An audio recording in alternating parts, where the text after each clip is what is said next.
Well, this is our next episode of the Work Item Podcast, and today we have the head of design at Gumroad, Jack Zerby. Welcome, Jack. Hey, nice to be here, Dan.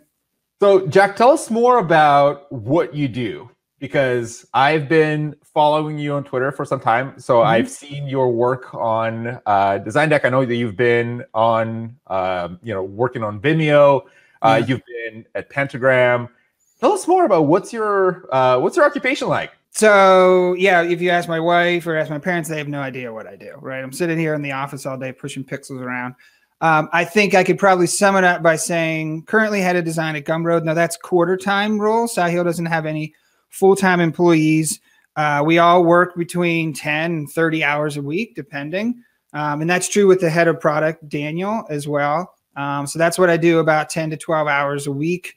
And then I also have a bunch of different other startups and things like that, as well as consulting, as well as doing a lot of workshops around pitch deck design, launching apps, doing all kinds of different stuff. So I have my hands in at least 6 or 7 things at any given time. And so before we actually zero in on design, I'm genuinely curious. How do you balance your time between all these things? Because it seems like a million things that are kind of joined together in the theme, but they ultimately require a bunch of different, I'd say, like focus time.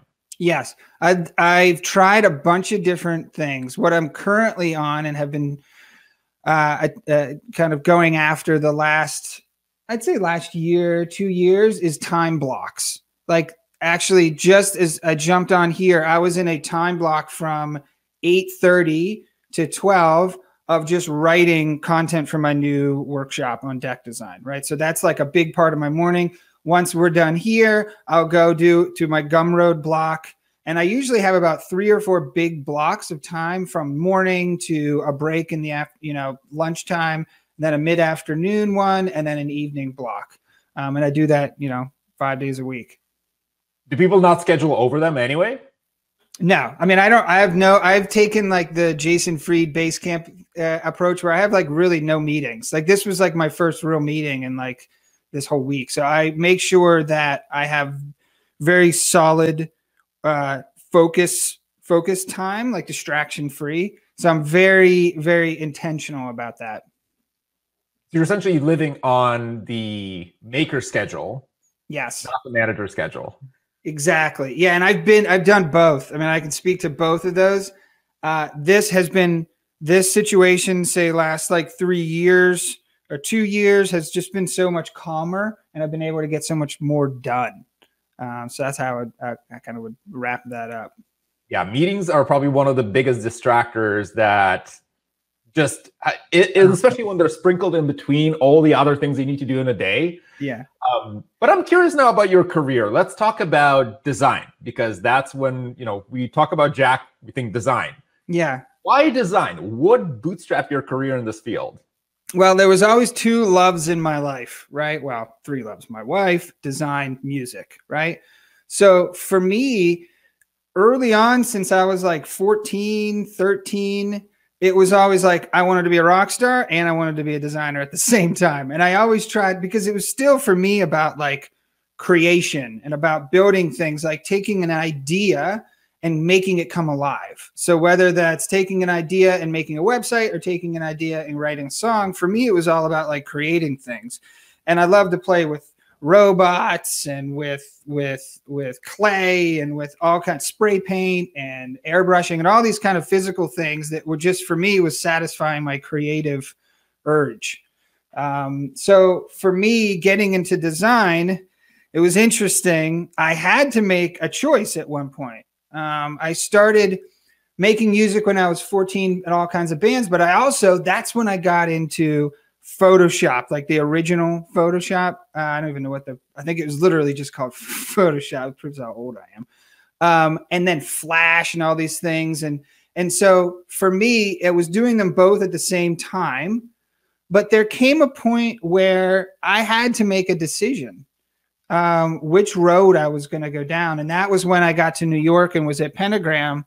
I was pursuing music at the same time I was pursuing design, and it was not lining up very well. In my music world, I had a manager. I had signed to a record label. I was playing shows every night. I was in the studio till like 2 in the morning, up on Sony Music Studios, like on 55th. Now it's a bunch of condos and stuff, but I was there all the time. Then I would come into work like bleary eyed, and both things started to suffer. So I was like, you know what? Music, and I think this is kind of one thing to consider for your audience, is like, if you work backwards from like, what's the lifestyle that I want? And then what do I need to do, or what pieces, or how do I map things out to get that lifestyle? The musician's lifestyle, I mean, it might be a little different now because they don't have to depend as much on touring. But it's like, if I wanted to do music, I had to be in a van with 5 sweaty people for months at a time, right? Like all jammed into some like touring van. That's not what the lifestyle that I wanted. So design afforded me to still be creative, still make things, but to, stay in one spot and have a family and things like that. So are there any parallels between the design world and the music world that helped you where you are today? Yes. I think what's funny is that if you look at the best artists, the Princes, the Michael Jacksons, the Rolling Stones, Fleetwood Mac. In fact, there's a documentary called The Chosen. I think it's called The Chosen Ones, the one about Beats and Dr. Dre and Jimmy Iovine. I don't know if you've seen that. The Defiant Ones. Yeah. Defiant Ones. That's right. It's fantastic. It is what it describes, the work ethic, especially in the Jimmy Iovine part, about when he was working with Bruce Springsteen and U2. That he's like, nobody worked harder than them as far as getting the quality and the detail and paying attention to the details as these musicians. And when you hear it, it feels effortlessly. Like when you hear a U2 song, or you hear a Bruce Springsteen song, or any of those things. There was also a David Foster, I forget the one, I think it's just called David Foster on Netflix, who produced Whitney Houston and all these big artists. And when you hear it, it feels effortless. You're like, oh, wow, that's just, that's just Purple Rain by Prince. He just sat down and started playing it. You don't realize that took like 5,000 takes and a million different, taking these parts here and orchestrating them and just making it sound like easy and simple and emotive, all of these things, because they cared about the details. So when I'm in my zone, as far as of design, I'm thinking like, how do I get to that Michael Jackson, that Prince level of obsession over the details and the experience that they did to make great music? The same thing applies in any creative endeavor. Like if you really treat it as a craft, and you actually, it's not, you're not doing it for the money. Certainly you get paid for it, but if you're doing it as a craft that you cannot, it doesn't matter if you're losing money on the project, you cannot put out something that is not the quality, the bar that you expect. That's kind of how I look at how music and design together kind of go together. How do you not let perfectionism get in the way of iteration? Because I feel like that's going to be one big thing where if you're building something and you're focusing on the detail, it's great. But at some point you got to say, okay, I got to ship this. Like this is it. Yeah, that is the hardest thing. And it's a constant battle, and something that if you ask any of my partners in any of my startups, they will say, if there's one thing about Jack, is that he obsesses over the details, right? Now I have to, it's not, and you go into this whole discussion about like, what's an MVP? People always talk about minimum viable product and things like that. That doesn't mean crappy. That doesn't mean that it doesn't look good. It means that what things are required to get the outcome for the end user that you want. So it means that you're going deep instead of wide. So if I try to be detailed on a wide variety of things, it's going to take me forever. So my goal is to take those possibilities, narrow them down, and then go deeper. So that way then I'm still going that obsessive level of detail, but only on 2 or 3 different things. If I try to go obsessive over all of these things, never going to get done. So what I try to do is say, okay, what do we actually need for this? And how can we go deep on that specific thing so that the end product turns out amazing, but it didn't take 3 years to do it. Now I've certainly broken that rule time and time again. What's your take on the minimum lovable product? The minimum lovable? Yes, the MLP instead of the I MVP. haven't heard of that one. I like that one. We've used it a couple of times with interns here at Microsoft, and this is one of the things where we call it the minimum lovable product. Yeah, exactly I think what you're saying, where it yeah. needs to have that quality. Yes, and I think that's the word lovable is such a great word too, because it's surprising, it's delightful, it's fun. In fact, I posted something on Twitter the other day of the scene from is it called The Founder, or the McDonald's one with what's his Founder, name? yeah. Yeah. And it was just that one scene where he goes up to the window the first time he went to McDonald's and he said, "I'll take a hamburger." And the guy turns around, gives him the hamburger. He's like, "Where are you not going to cook it?" He goes, "No, here's your food." And he's like, "These are my food?" And they're like, "Yeah, here's your food." He's like, "Where am I going to eat it?" Be like, "I don't know, the car, the park, wherever." And like, he fell in love with McDonald's at that thing. And that was the minimum. They didn't have a giant menu and all the stuff they have now. They literally just had hamburgers and fries, and everybody loved it. So that was they went real deep on the process of making sure that experience was really fast. So that's what I loved about that.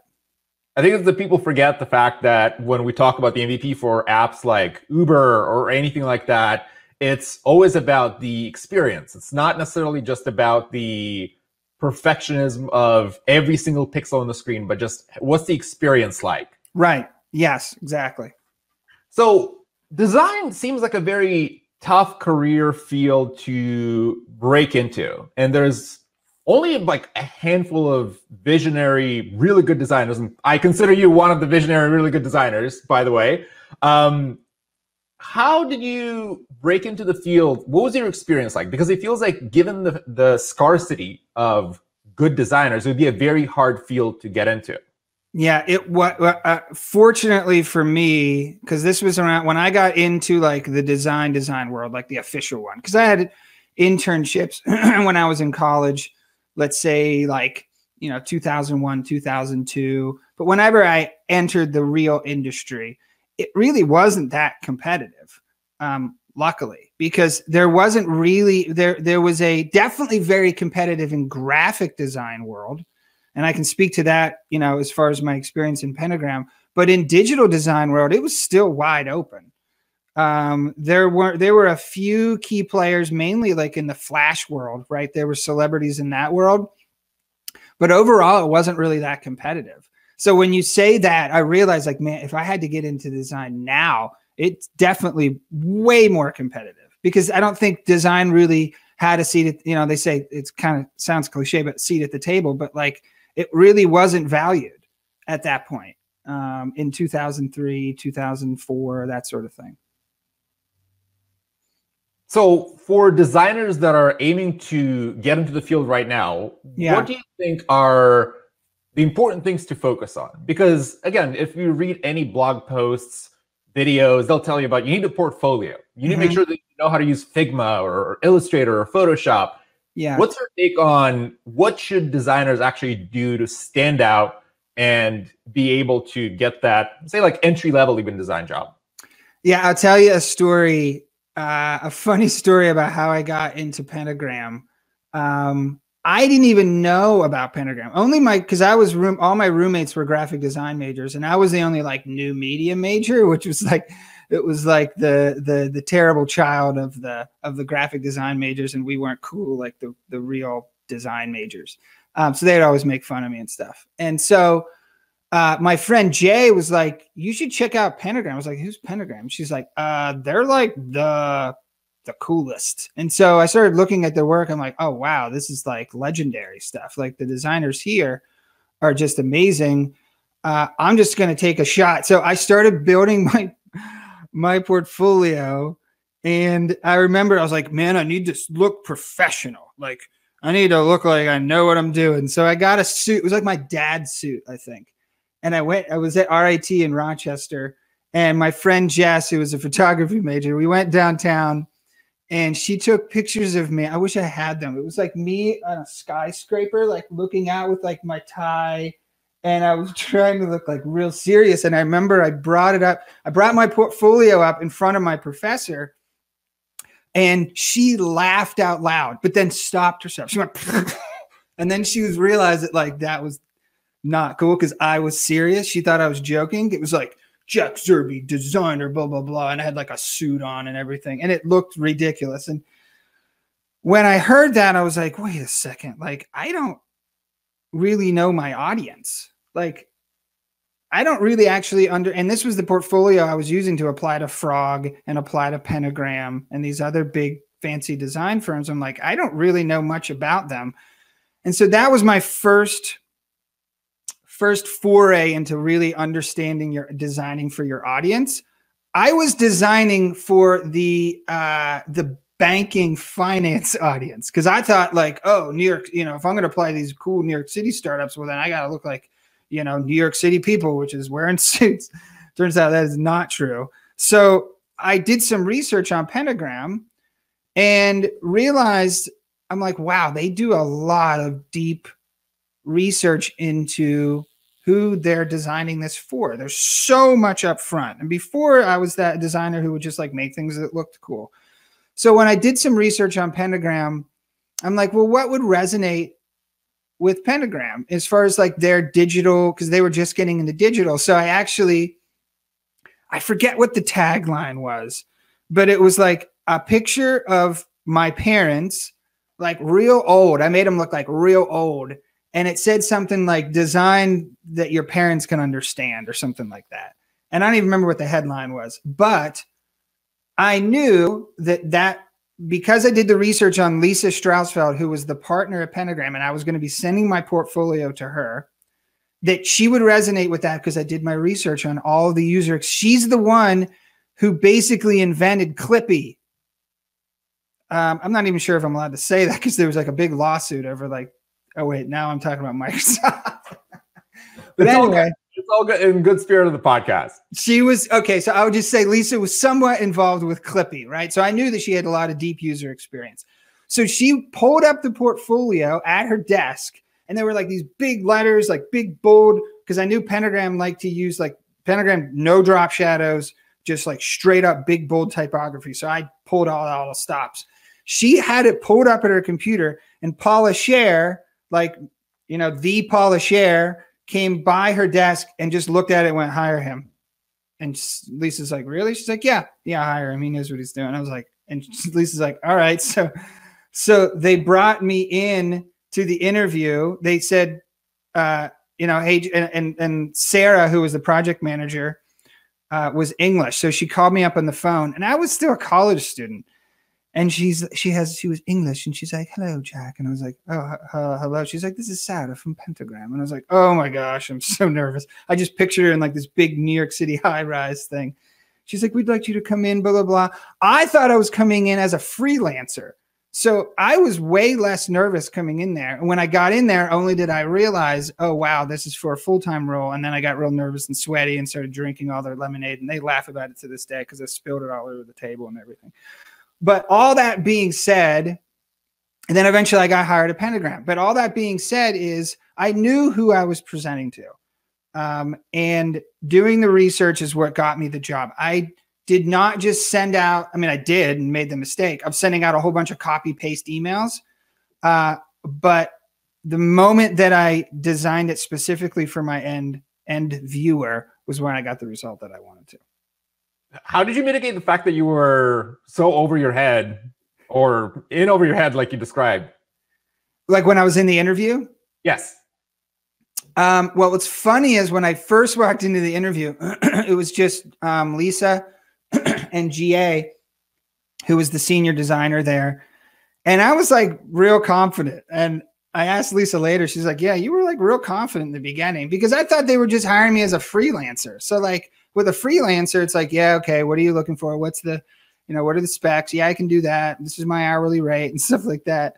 And as soon as it turned into job mode, I was like, oh no. And it was like the perspective shift. Isn't that interesting? Like I was confident enough to know going in there, like they had a design challenge and I felt at that point, whether I could or could not, I had some sort of confidence. I don't know where I got from. That I could pull it off. But then when it went to like they're interviewing me, then all of a sudden, like I don't know, I just got really nervous. And luckily that was later on in the meeting, so I didn't blow it too much. But yeah, and my wife would attest too, like I can pretty much talk my way in any situation. This is fascinating. The fact that when you're approaching it with, I have nothing to lose, and you're just like blast through it, versus when you're, oh my God, this is so important. This is I need to be performing so well at this, versus like, oh, whatever, it'll be fine. Yeah. And I think maybe that's what got me hired, that they just felt like, oh, wow, he obviously has confidence in his ability. He's probably the right person for us. And maybe they even, and I don't know, I never asked Lisa, but like maybe they switched it in the middle of the meeting. Like, hey, this kid seems pretty confident in his ability. We should just hire him full time. That may even be what happened. So you mentioned a couple of things around kind of design practices or knowing your audience. And specifically, you kind of talked about the typography. And I wanted to switch gears to a topic where just design space. It evolves so quickly today, and we see these trends shift almost like on a weekly basis. You know, if you look at the first iPhone, it was a skeuomorphism, and then it shifted to more of the flat design. And now seems like we're shifting kind of back to that with the latest releases of iOS and macOS. Yeah. How do you approach the process of design that you're building impactful and I want to call them timeless things? Yeah. Because trends change, but the underlying ideas, I think, are still staying the same, right? Yes. I think my wife is a interior designer. She's a paint consultant. And she helps, people remodel their houses and stuff like that. And we'll drive by a house and we'll like, man, that must have been so cool in 1980, but now it looks ridiculous, right? So you can see that in architecture all over the place. You can see it in architecture in Jersey when you're driving down like the interstate and there's all these like mini malls that just look so 80s and just, it's so dated. But then you can drive into the deep South and see these like beautiful Southern architecture and big, beautiful columns and intricate little things, but still looks great even today. So and it's funny you bring that up because I've been very stubborn over the years, and I hold out. Like when the skeuomorphism stuff came out, I was like, man, we've been through this before. This happened in 2001 when Flash came out. There was all these animations and 3D. It was almost like you had to learn 3D, right? And I was not willing to learn 3D because I tried and it was way too complicated. So I'm like, I'm just going to hold steady here and know that type on a screen with shapes and colors without drop shadows and bevels. And, I did my share of that early on when I was like 15. And I'm like, this will never go out of style. Like, how could it go out of style? It's been, since cave paintings on a wall, they weren't using, gradients and stuff like, or maybe they were, but they just kept it so simple and they had a style and they stuck to that style. It doesn't mean that I don't evolve my process, but at the end of the day, a lot of it is just overthinking. And I think it is, and this is something I tweeted about the other day, is like, are you more concerned with impressing other designers and being trendy? Or are you more concerned with getting a result for the customer or for the person that's using it? And if you can't explain to me, and this is what I learned at Pentagram too, there was a Pentagram style that luckily was similar to my own, that I didn't have to like push against that too much, that you had to explain every single pixel on the screen. Like when you're with a Michael Beirut, right? And I remember watching him, he was masterful we were redesigning the Saks Fifth Avenue brand. And to watch him explain to the CEO what typeface they chose and the history of that typeface and the person who, created the typeface, by the end, you're just like, whatever you say, Michael, whatever. I was just like, I'll do whatever you say. So that's what I learned about at Pentagram, is like, you better be able to explain it. If you're going to use a drop shadow or you're going to use this specific technique, then tell me why. And if you can't tell me why, other than, oh, it looks cool, then, and I ask myself, I'm just as hard on it as myself. So what is that litmus test? Because you're right. For a lot of times, people think of it like, it looks kind of cool, right? It's like there's a shadow or there's, a frame around it that looks nice. But what are the reasons that professional designers, or I guess this differentiates the novice designers versus the ones that are very seasoned and understand what they're doing? What's that litmus test for why things need to be on the screen? Well, think about like Jack White from, what was his band? The Strokes, right? I believe it was just him. Hey, there's no bass player. It was just him play guitar. And I believe it was his sister or his wife that played drums. There's always like a controversy as to who that was. Yeah, I'm not entirely sure. But either way, it was two people that made unbelievable music with two instruments, right? Same way, I'm a drummer. I've been a drummer for a while. I'm also a guitar player. It is very hard to create to play drums with like two things, like a snare and a bass drum and maybe a hi-hat, right? So you have to be, the better I got at drums and the better the drummer out there, the more confidence they have with just a small amount of tools at their disposal. Just like with a Jack White, that he could just pick up a guitar, have a person playing drums and create an amazing sound. The same goes for design. I think early on in my career, I had to rely on all these other things, and that's easy to make something that kind of look cool if there's like all these kind of trendy things. What can you do with text on black text on a white screen, right? That is where the skill is involved, that you can get rid of all of those crutches, all of those things that distract from the core, red hot core of the design.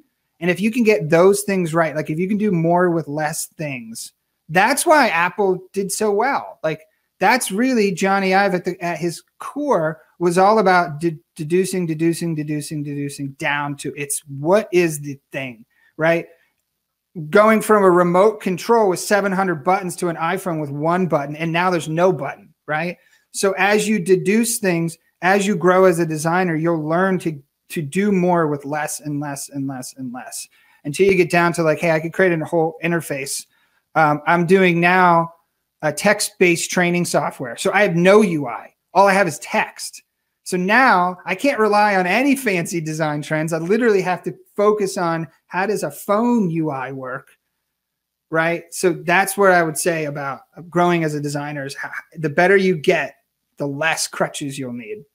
I think the interesting tangent here is when folks think about any craft, be it music or design, there's at the beginning that overemphasis, oh, I need the best tools. I need the best guitar, the best microphone, yes, the best camera. But like, hold on a second, you don't even have a content yet, right? You don't have a substantial idea of what you're doing or why you're doing. The fact that you can record a video in HD 4K and it's a boring video, like it doesn't matter what tools you use. And I think what you're alluding to is that kind of focus on the let me do this nice thing versus I can do the smallest thing that still gets the job done and is amazing. Because your analogy of Apple, the Apple remote for the Apple TV, yes, right? If you think about any remote for any modern television, you have all these buttons and volume up, volume down channel versus Apple TV is like what, like 4 buttons and like the touchpad. Yeah, exactly. And you have to have a certain amount of confidence to do that. Like it takes a certain amount of skill. And just going back to the music example, these songs, when you listen to them and you listen to like any song where it's just like the core thing, it's so broken down to just piano and singing.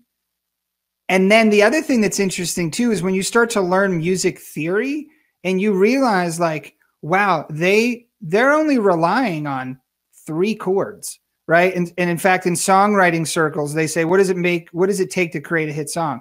3 chords and the truth. So if you have 3 chords in the truth, if you have 3 fonts, 1 font in the truth, right? That's all you need. You do not need the giant production. I think people get overwhelmed thinking that they need all of these things when at the end of the day, they need a few tools in their tool belt and get really good at that one thing. For my workflow, it's like Figma is basically my thing, right? There's other things. If I had Figma and Notepad to write the code, obviously I could use Webflow and other fancy tools. But like between Figma and Notepad, like it's pretty much all I need. And that's really all I use anyway. Because underneath, you still have the skill that drives it. But to that extent, also, now I want to shift gears to your own career map. You have a very broad spectrum of experience. You went to Pentagram Design, you worked as an associate professor, you helped build Vimeo, and now you're the head of design at one of the more impactful startups these days, Gumroad. So how do you map out your career growth? Or did you have a plan of going certain things or versus more a more opportunistic approach? Yeah, it changed. I mean, I think the overarching thing is that I always wanted to do my own thing, no matter where I was. I always felt like, yeah, this is great, but I really, at the end of the day, want to be independent and do my own business. I don't know what that meant.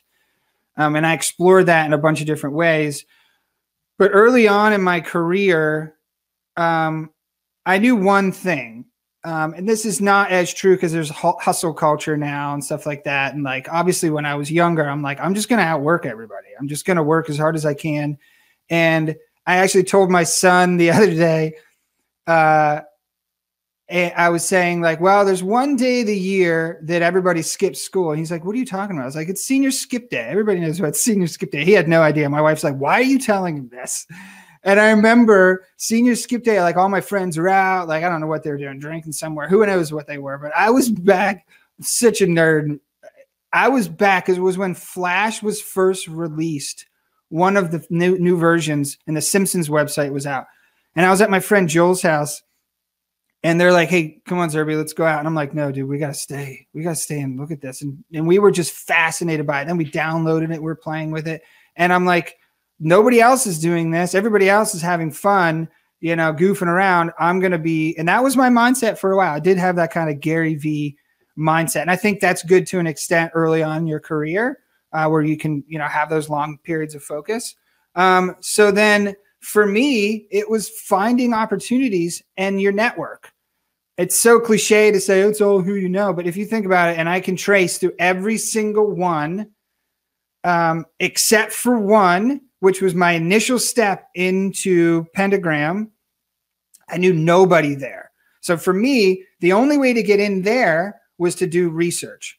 But after that, it was 100% about one step that leads to the next step, that leads to the next step, and leads to the next step. So from Pentagram, my boss, Lisa, knew the head of design at Frog, New York, Robert Fabricant.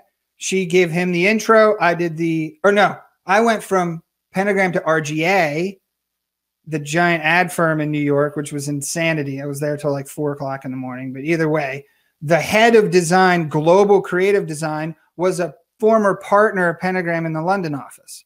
So right there, I had a direct intro into RGA, got the job at RGA. And then from RGA, I had friends that knew people at Frog. So I then went on from RGA to Frog. And then when I was at Frog was when I got a call from my friend Jake, who I met at RIT. Now, the thing about Jake, and I can tell you some crazy stories about Jake and Vimeo and that whole thing, but Jake would show up at parties, like, because he was in my major, but he was in new media engineering or new media, I forget what they called it, programming.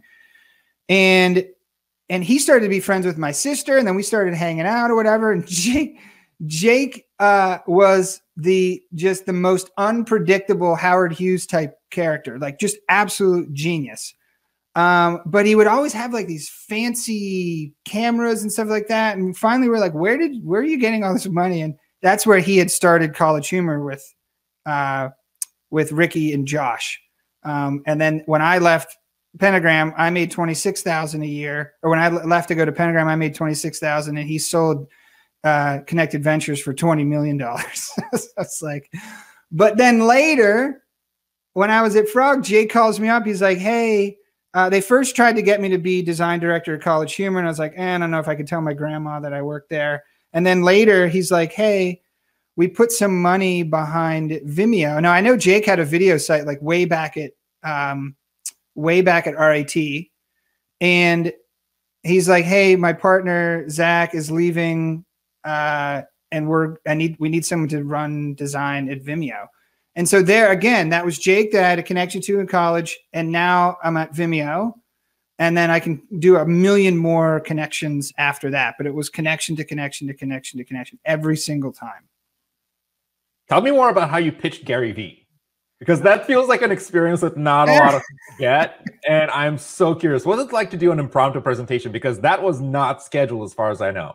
No, that was everybody. So this is right when Gary wrote Crush It, right when it first came out. So Gary was like the wine guy at that point. He was on Conan and stuff like that, but nobody really, he wasn't like big in the startup world. And so the crazy thing about the College Humor and Vimeo offices is you never know who would come through. Like Reggie Watts, you know, now we all know who Reggie Watts is. Like he was in there all the time. The one guy from the lead character of Silicon Valley, I forget his name, but he was in there all the time because they were all friends at College Humor, and they were all friends at Vimeo. So Gary came into the office to meet with Jake and Amir and Josh, I think. And so everybody at Vimeo is making fun of me. There was only like 10 of us at the time. They're all making fun of me. They're like, oh, Jack's the Gary fanboy. Because I would always talk about like, crush it, guys. And then they would make fun of me. And so I was like, they're like, you should go say hi to him. I was like, oh, I don't know. I can't. It's Gary. And they're all laughing at me. And like, so finally, and this was when I was working on my first startup. Like I was working at Vimeo, but working like till 2 a.m, just like Gary says, on my startup. And we were launched at that point. We had a few thousand users, whatever. It was a site called flavors.me, which is like, it was right when Squarespace started to come about. Shopify wasn't even around yet. And it was like, how do you create a website using your personal API data? So I'm like, it's done. I'm going to pitch Gary Vee. You know what? Screw it. I'm going to do it. And he was in this clear glass conference room with Jake and Amir. And then Amir left, and it was just Jake and Gary. And I walk in, I'm like, hey, hey, Gary.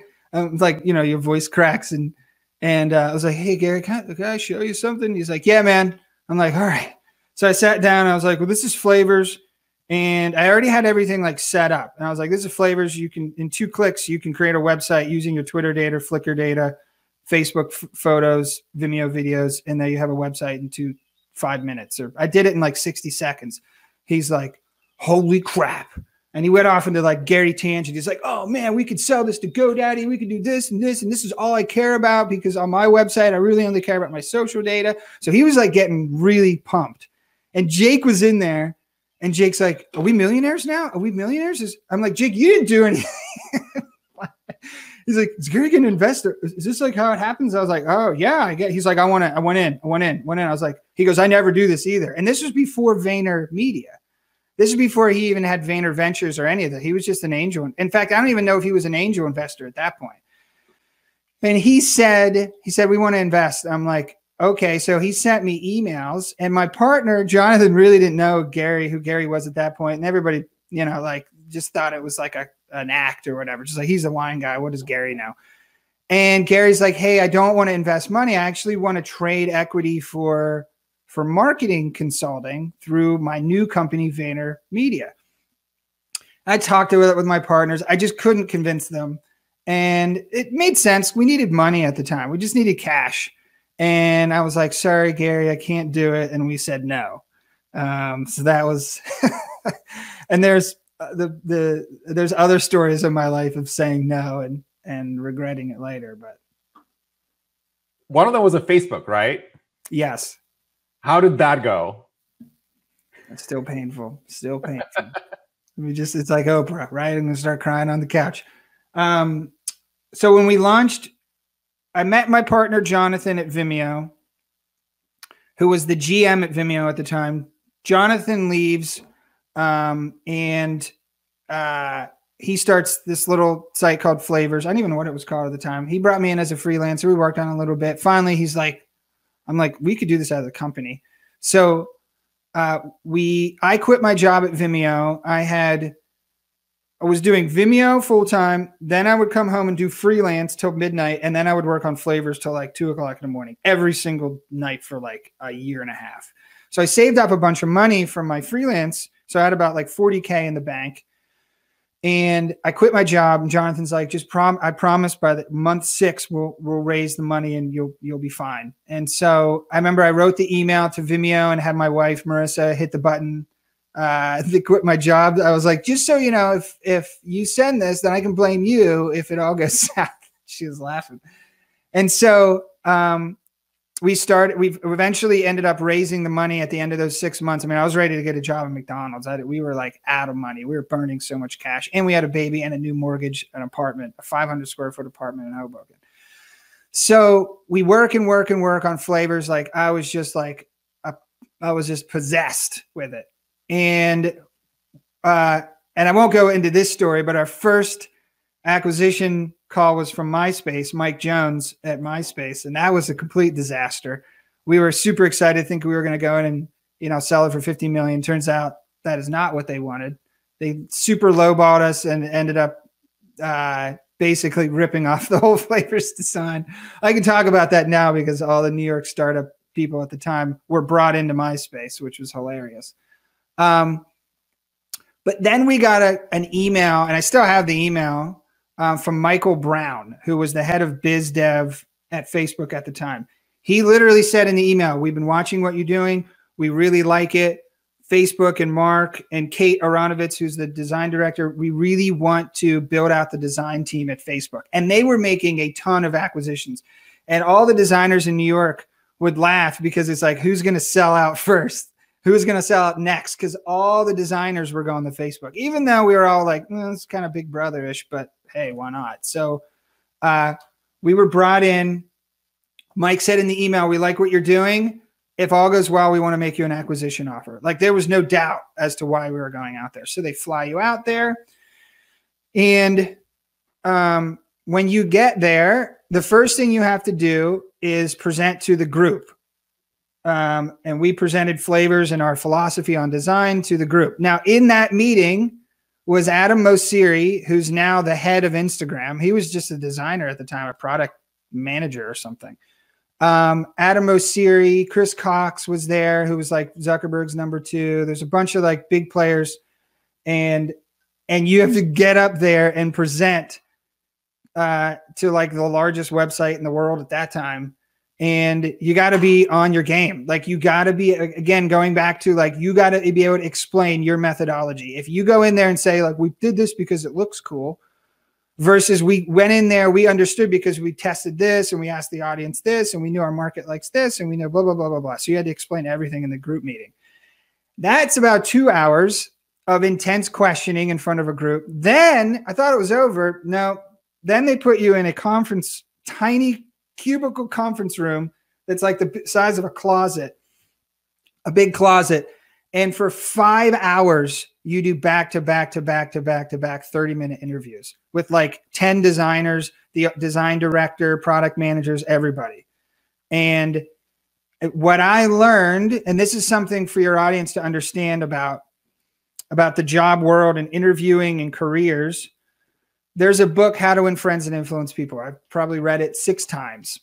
And in it, it's people don't care about you. Who do they care about? They care about themselves. They care, no, not in a, not in a terrible way, but they care about like what you're going to bring to the table. Like they're not going in there and be like, how do I make Jack's day? How do I increase Jack's career? No, they're going in there thinking, how can Jack provide value to Facebook? What solutions are he gonna? What's he gonna bring to the table? Now I could go guess what I could bring. So if Kate, the design director, comes right in and I go, "Hey Kate, well I feel like that I can blah blah blah. My biggest weakness is I work too hard," and right, like just start throwing out things. What I did is ahead of time, I went through and researched every single. I had the itinerary. I went through and researched again every single person that I was going to be speaking to. I knew Kate was from Pennsylvania, from Pittsburgh. First thing that when Kate came in, I said, "Oh, you're from Pittsburgh. Are you a Steelers fan?" And we've talked about Steelers in Pittsburgh and Pennsylvania and all the funny things about Pennsylvania for like the first 20 minutes. By the time the meeting was about 5 minutes to go, she's like, I was supposed to ask you questions and, you know, we can talk about that stuff, but I feel pretty comfortable here. You know, look forward to having you on board. And I did that over and over again, where I would come in, they'd come right in and I'd start asking questions immediately. You know, hey, what are you working on now that's really exciting? Oh, we're working on the newsfeed to redesign. Oh yeah, well, you know, you haven't, you know, what's frustrating about that? So that when they told me, I could come back and say, oh, well, based on what you're talking about the newsfeed, here's where I feel like my experience and what I've been doing with flavors can really help you in that regard, right? Just so I'm answering the questions that are already in their head without guessing. And the interviews go way smoother. It's way more fun. And it's way more valuable to both parties if you understand what they're looking for and how you can solve their problem. Because they're hiring you to solve a problem. They're not hiring you because you're nice or because you're cool. I mean, there's certain factors there, but they're really hiring you so you can fill a gap. Does that make sense? It's one of those things where it goes back to what you mentioned earlier, know your audience. Yeah. And it's so often when people just prepare their resume to send it out, they get invited to the interview, they show up, they have no idea about the product, they have no idea about what's their own role. And this is where so many times I see the mistake of folks just even not going through the step of tailor your resume to the job you're applying to. Yeah. Just tell why are you valuable for this. It's easy to take a resume and just send it out to like 100 different job openings and say, yes, well, call me. Well, I'll give you a good example of that's how I got the gig at Gumroad. My friend Sid, who was head of product at Teachable, I consulted with their product team for about a year, working closely with Sid, working on the UI and UX of like the whole Teachable ecosystem. And Sid left and started Circle. And I messaged him one day and I'm like, hey, cause I know he was at Gumroad after Teachable while I was raising money for Circle. And I was like, hey, you know, what do you think about the Gumroad Sahil thing? He's like, it was awesome. Like, you should definitely reach out to Sahil. And I said, well, you know, what is Gumroad? What's the vision for Gumroad and where does Sahil want to take it? And what are some things that, you know, that if I brought to the table would really help their users and, you know, the creators? And he's like, you got to go after profile customization. And I'm like, oh man, that's all I did for 10 years between my e-commerce platform, Goodsy, which was basically Shopify, and Flavors, all user-generated design systems. So I'm like, oh man, that's like right up my alley. So I did it over, like, I was at the beach and I was like, all right, I'm going to take 2 days in the morning when everybody's sleeping, and I'm just going to like throw everything I can onto Figma, map out the process of here's where you are now. Here's where I think if you added these things, and here's the different players in the market, and here's how you could create a simple system in Gumroad that could create infinite possibilities for profile customization, right? And so I did all that work. And when I got on the phone with Sahil, I sent it to him. And he's like, this is amazing. Let's talk. We talked on the phone. We talked about, you know, like the hours and pay, and that was it. He's like, you're good. Let's start. And then he just gave me access to GitHub, and that was it. You essentially defied the stereotype of go through the application process versus tailor it to the person that actually needs what you have. Yes. And the other thing too is what's very crazy about startup world is, and you know, this is more for like the startup focused audience, but like when about 3 years ago, we had already sold Flavors to Moo, and we were in the process of selling Goodsy to Etsy. So we were in like a 6-month discussion with them. I had giant meetings with their teams that are like all day meetings. We had our team there. We had their team there, like went through all the things. And we basically had like the offer, like it was good. Like we were ready to go.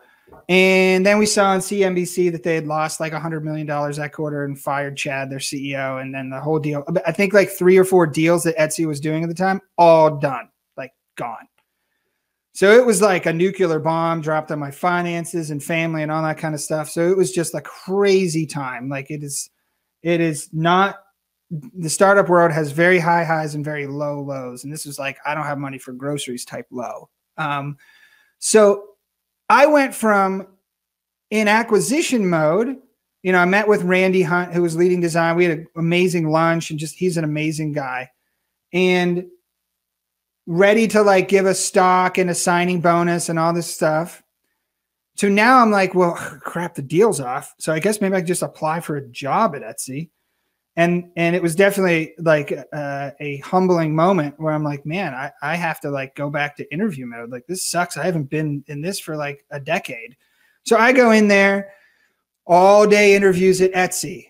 And I did not get a job at Etsy, which is, it just didn't make sense to me. But I think because I hopped off the career bandwagon, this is something that most people don't talk about, that there's a path.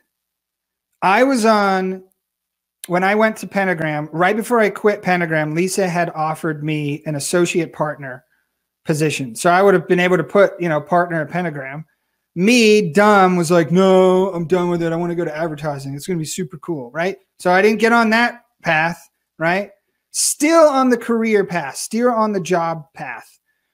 And went from RGA to Frog to Vimeo. And I was like at the apex, right? Like, but then I realized when I talked to the GM, because Jonathan had left and it was the new GM there, and she was amazing. And right when I quit Vimeo, I said, Day, be honest about like my pay and stuff like that. She's like, you were maxed out. Like we couldn't pay you anymore. So like I had hit basically like the ceiling in that regard. And that was my career path. Now I could have gone on to keep going sideways to different design director positions, but I jumped off and went to startup world. That's a different world. Like it, because now you're in a different path. And so when I tried to go on startup path and then jump back into career mode, it was like, you know, those stories you hear about single parents or whatever that leave the work world and then come back. It mostly happens to women who have children that come back into the workforce, and they're just like treated with such disrespect. Not that I was disrespected, but it was more like, hey, Jack, you jumped off this road for a while. Now you're coming back and think you can just jump right back in. Turns out that's not how it works. Because I went in and they're like, well, you know, what experience do you have working with designers and stuff like that? I was like, well, I've only been the only designer anywhere I've been. So that, and I thought that was like cool. But to them, they're like, no, at your level, you need to be design leader. You need to be able to have like lead a team of like 50 designers. And I was like, I can lead a team of 50 developers, but I've only ever been the one designer. So that hurt me as far as career choices there. So it didn't happen at Etsy. And thank goodness, because that wasn't the path that I wanted to be on. Like I just would have felt like a fish out of water. For me, I need to be independent. And if I have to fill out time sheets and TPS reports, it's just not me. It's one of those things that folks don't realize how hard it can be in management, because you start shifting from your craft towards more of the logistics of the operations of the organization and everything that needs to happen. And I don't want to do, to be honest, like I don't want to do that. Like I don't want a team of 100 people. My sweet spot is like, put me with like 2 developers, a front end and a back end developer. We can build anything. Like give me 6 months and I'll build whatever we want. I don't need 100 designers. I don't need 100 developers. So that's kind of how I look at it. And again, it's going back to what's the lifestyle that you want. I didn't want a lifestyle with managing a giant team. I just didn't want that. We had 12 people at one point at Goodsy, and that was getting hard to manage. And it's okay if you don't want to be a design manager. Like you don't have to do that. There are other options. Like you can still be a creator, a designer, and do it every day if you love to do it. I remember watching Lisa struggle with that at Pentagram. Lisa was a partner at Pentagram. She had gotten her undergrad at Brown then got a master's at MIT, and then also what other? Maybe Harvard. I don't know. It's like, and she was used to designing, and then she was now managing me and 2 other designers, and she really wanted, and she told us, she's like, man, I really just want to sit down and design, but that's not my job anymore. So that was something that I remember. That's a misconception I feel like a lot of folks also don't understand until later on in their careers, where the manager track is not necessarily the progression to your career. Yeah. Still be an individual contributor and be successful. Yes. Manager tracks is parallel. You get a little bit of a different perspective and a different altitude at which you're thinking. Yes. But it's not a mandatory jump. You don't have to hop to the manager track to be successful. No. And I think it's really about where you get the most energy. Do you get the most energy like putting together teams and executing, the overall big picture bird's eye strategy? Or do you like to be on the ground getting your hands dirty? Like, there's no right or wrong answer. It's really what gives you energy, what energizes you, and what doesn't energize you. And then there are tracks, like you said, there are tracks for both. Like, you can succeed at both. So we're getting to the top of the hour, and I want to ask you that for folks that want to follow your career footsteps, that heard your story, they're inspired and want to say, I want to be like Jack. What is the one recommendation that you would give them that is usually overlooked in the plentiful career advice out there? I think first is the craft. Like, you can talk and network your way and BS your way into like any position, but if you don't understand the craft and you don't really care about the details and really care about the output of the quality of work that you do, it's not going to matter. When I got to Gumroad, I remember like the first 2 days, I was like, and same at Vimeo and same at any other place I've been at. I told my wife, I was like, man, if I didn't know what I was doing, like if I BS'd my way in this position, I would be screwed. Like within a few days, they would find out. People would find out. And it's not just about like Sahil, it's about the whole team. Like, can Jack hold his weight and bring value? And it's not just in that context, it's with startups and partners that I have. Like, if I go into business with someone, I have 3 different startups with 3 different partners now, and that if I'm not pulling my weight, then I can't fake my way out of that. So that craftsmanship, number 1, and number 2 then is the relationships and giving and just being a good person and serving and helping and referring people, and not in any manipulative way, just because look, it's a very small world in startup design world, creative world, and everybody kind of knows everybody. And if they don't, someone's going to be talking about it. I want my kind of reputation to be someone that's willing to help. If you need something, that I can send you to someone who knows how to do it. I love to like show off my friends' work. I love to promote friends that I have. I love to send them work. Anytime I meet someone new, I'm always like, oh, you should talk to this person. Like, I remember early on when Melanie started Canva in the early days, she had emailed me about doing a blog post. It was like one of the first designer blog posts for Canva. And I'm like, oh, you have to meet Anthony at Squarespace, right? So Anthony, who started Squarespace, we got to know them in the Flavors days. Anthony's just a force of nature. He's unbelievable. And I'm like, you got to meet Anthony. And then they had a meeting, and maybe Squarespace has a Canva integration today. I'm not sure, but like, I'm always, in fact, I introed Sid, who was starting Circle, to Dave Tisch, who runs Box Group, who Dave was one of our initial investors, ran Techstars for a while. And Dave ended up investing like $500,000 into Circle. So I just love, if you can say, hey, I'm going to focus on my craft, and then I'm going to serve people and just be a good citizen inside the design tech community. Those 2 things really, I mean, you can talk about other things, but like, those are really the two main things, because the network's going to get you into the door and the craftsmanship's going to keep you in that door.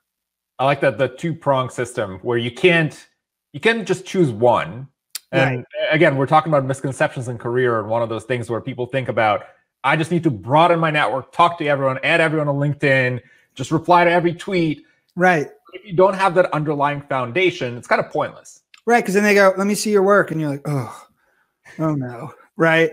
Because no amount of how to win friends and influence people is going to move those pixels around in Figma. They know. I know when I talk to a designer, when I've hired so many developers in my life, I'll take one look at their work. I'll have a call with them to make sure that they're not like, they don't have communication issues, or they're not like super, like, I don't know, like just don't have a great attitude. That's really all I need.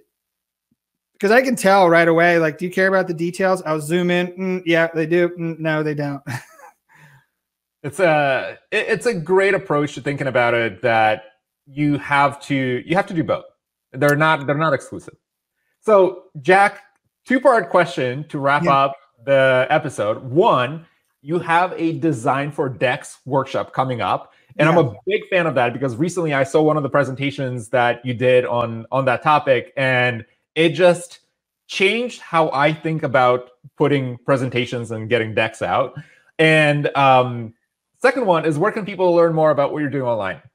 Yeah, so if you go, starting with the decks thing, the decks thing is interesting because I had done many of those myself for my own startups, a lot of partnership decks at Vimeo, and just felt like I was always doing them.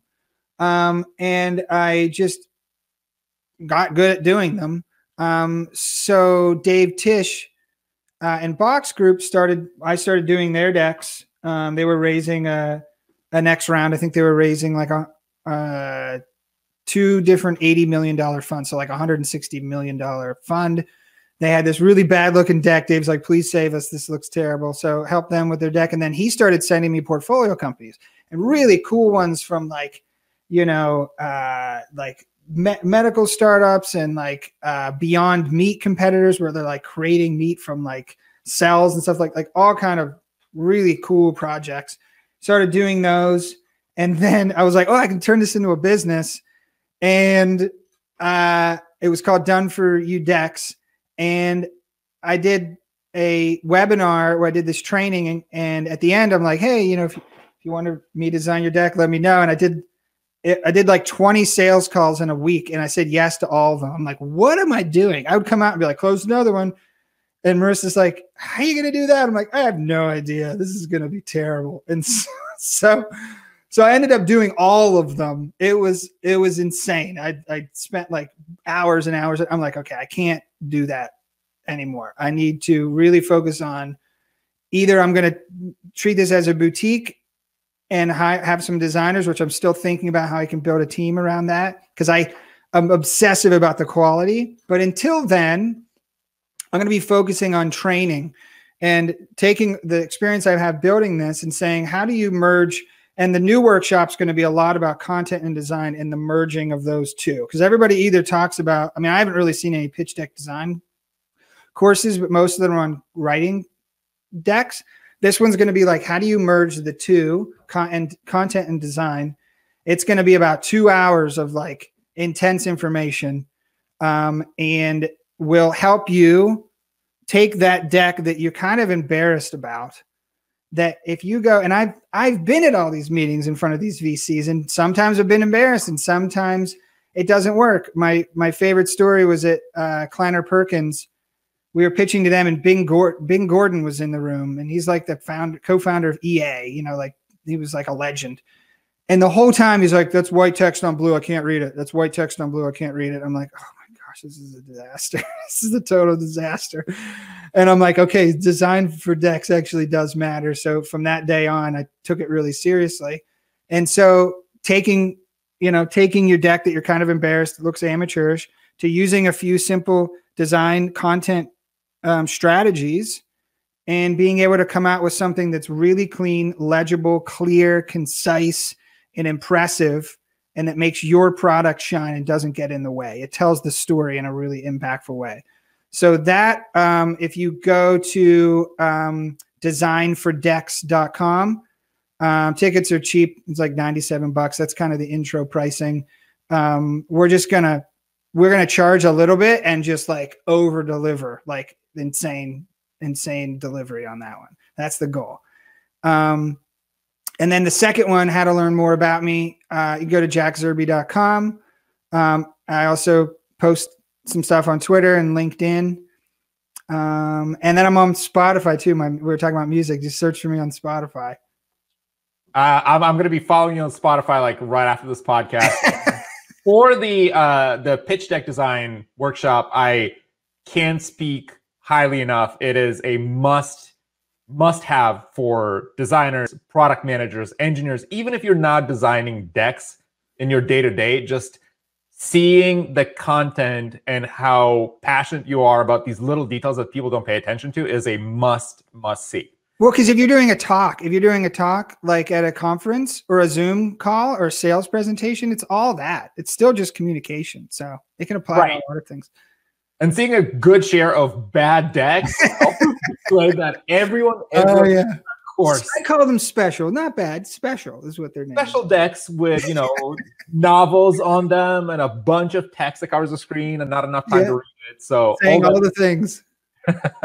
Well, Jack, thank you so much for being here today. And I feel like the hour just flew by, and we'll need a whole new separate segment that is called Stories with Jack. Oh man, so that's the thing. I didn't get into I didn't tell the Vimeo stories like about all the I think out of Vimeo employees, if you would add up either the companies that they started or invested in, it's well over $50 billion, like even maybe 100 billion. The stories are insane. Like it's still an impressive cohort of folks. We call it the everybody knows about the PayPal mafia, but nobody knows about the Vimeo mafia. So now that just means there's an outstanding invite for you to come on a podcast again in the future. I would be happy to. Jack, again, thank you so much for being here, and I look forward to chatting with you soon. Awesome. Thanks, Dan.